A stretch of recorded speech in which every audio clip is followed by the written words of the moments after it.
वॾी हालत आहे 5-8 ॾींहं ट्रैक्टर ॿियो कढाए ॾियो हली कोन था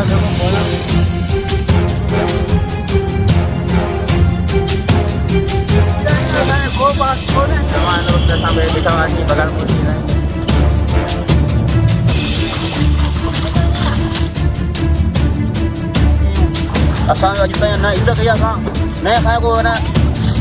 ये ताज़ो पहले 4-5 दिन का ताज़ो। अस्सलाम वालेकुम अदाऊं विलेज मोहम्मद यूसुफ असां वक़्तु मौजूदु आहियूं इलाइक़े बगाड़ मोरी में ऐं ॻोठ मोहम्मद यूसुफ छोरो यूसी डुमाणी में ऐं हिन वक़्तु हिते जेको आहे जेको फिटो जेको आहे पलटी पियो आहे सुमनाले पलटी जे करे तक़रीबन रोड ते पाणी अची चुको आहे तक़रीबन त रोड ते हिन वक़्तु जेको पाणी आहे 4 खां 5 फुट पाणी आहे ऐं हिते जो ॻोठाणी चयो आहे त असांजे जेके राब्ता ठटे सां कटियल आहिनि ऐं असांखे अचण वञण में वॾी मुश्किलात थिए थी ऐं हितां जा यूसी चेयरमैन ऐं ज़िले काउंसिलर ऐं हिन खां अलावा डीसी ठट बि असांजी का सार न रहंदी आहे वधीक जेको आहे असां हिन सां राब्तो कंदासीं ऐं हिन जो छा चवणु आहे वधीक पैसा राजू असां सां गॾु साल न रहंदी आहे वॾी हालत आहे 5-8 ॾींहं पाणी घरनि में बीठो आहे ड्रेनियूं कुलनि ते वेठो आहे पाणी कढूं ट्रैक्टर ॿियो कढाए ॾियो हली कोन था सघूं पोड़ा माण्हू ॾिसे थो असांखे कहिड़ो वेल लॻो पियो आहे इहे जनरेटर कुलनि ते रखिया आहिनि घरनि में पाणी पीतो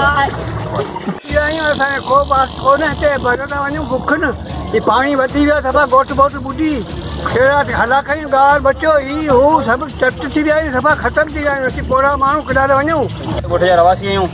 असांजो अॼु ताईं न इज़त कई असां न असांजो को न दोस्त नौकिरी कयो ठट जा नुमाइंदा अॼु ताईं असां राब्तो थियो कोन्हे ठटे राब्तो सां गॾु पिया असां न इज़त कई आहे न असां अॼु ताईं ईद नमाज़ पढ़ी आहे रोड असांजा बंदि थी विया आहिनि असीं परेशानियूं असांजी का बि इमरजेंसी लॻी वेंदी असीं मजबूर थी वञूं था अॼु ताईं असां महिरबानी था करियूं हिकु माण्हू खे असांजी मदद कयो वञे का बि अहिड़ी सां ॿियो असां पाणी निकाल करे सघूं था महिरबानी सां थी वञे जीअं त ताज़ो पहल 4-5 दिन खां ताज़ो पहल बरसातुनि में असांजी इहा थी असांजे शहर सां डुमाणी में ॻोठ यूसुफ छोरो ॻोठ हाजीमोला छोरो ॻोठ सईद बाबूचा अजीम छोरो ॻोठ जिमन वॾा तक़रीबन 8-10 ॻोठनि जो जेको शहर सां रस्तो कटिजी वियो आहे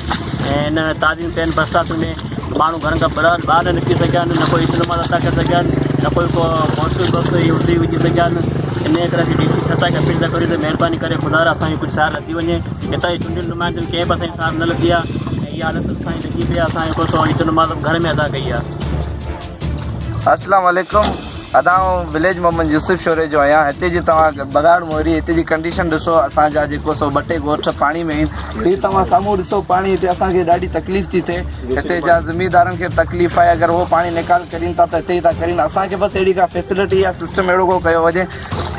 जे ज़रिए सुकून सां असां गाॾी वग़ैरह क्रॉस करे सघूं असांजा अहिड़ा इमरजेंसी वाला असीं अलाह ख़ैर करे अहिड़ा तमामु घणा इमरजेंसी केसिस वग़ैरह आहिनि असां छा कंदासीं हिन पाणी मां क्रॉसिंग कंदासीं असां अंदरि वञूं त असांखे एतिरो पाणी थिए थो छा असां हिन मां पाणी मां क्रॉस कंदासीं so please I request U all महिरबानी करियो थोरो असांजे लाइ सोचो थैंक यू। हिन वक़्तु असां बीठा हुआसीं बगाड़ मोरी इलाइक़े छोरो में ऐं हितां जेके आहे ॻोठाण जो ॿुधो हूंदो त हिते असांजी कंहिं बि मदद न कई आहे ऐं हिन वक़्तु जेको असांजे ॻोठनि में बि पाणी दाख़िल आहे ऐं रोड ते बि पाणी दाख़िल आहे ऐं हुन सां गॾु असांजी हिन वक़्तु अञा तक कंहिं बि मदद न करे सघिया आहिनि कैमरामैन सां गॾु मलक मज़दूर ख़ासि सोच जी ठटो।